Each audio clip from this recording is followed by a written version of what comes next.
30 jours, c'est le délai fixé pour un dialogue national inclusif pouvant aboutir à un retour rapide à l'ordre constitutionnel au Niger.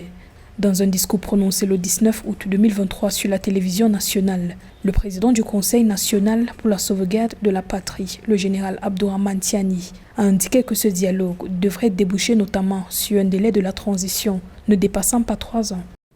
Dans ce cadre, les forces vives qui y seront conviées s'attelleront dans un délai de 30 jours à formuler des propositions concrètes devant conduire 1.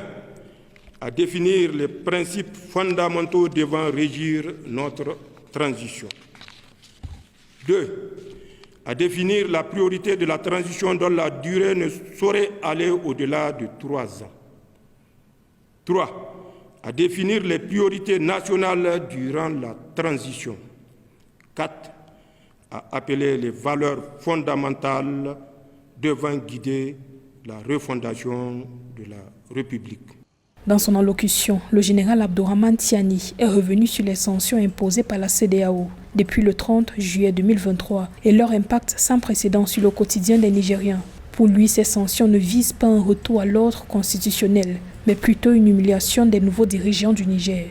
Le CNSP a en effet appelé à la levée de ces sanctions et se dit ouvert à tout dialogue qui tienne compte des intérêts du peuple nigérien. Comment comprendre que l'on impose à des populations des sanctions qui vont jusqu'à les priver de courant électrique en laissant les malades mourir dans les hôpitaux? Ces sanctions ne sont pas pensées dans une optique de recherche de solutions, mais pour nous mettre à genoux et nous humilier. Je réaffirme aussi notre disponibilité à tout dialogue pour autant qu'il tienne compte des orientations voulues par le peuple nigérien, fier et résilient. Le général Tiani a réaffirmé que l'intention du CNSP n'est pas une confiscation du pouvoir, mais une démocratie porteuse du bien-être des Nigériens.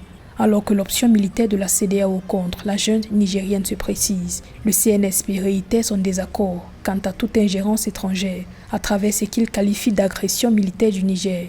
La junte met en garde qu'une intervention militaire contre le Niger aura des effets dévastateurs sur toute la région.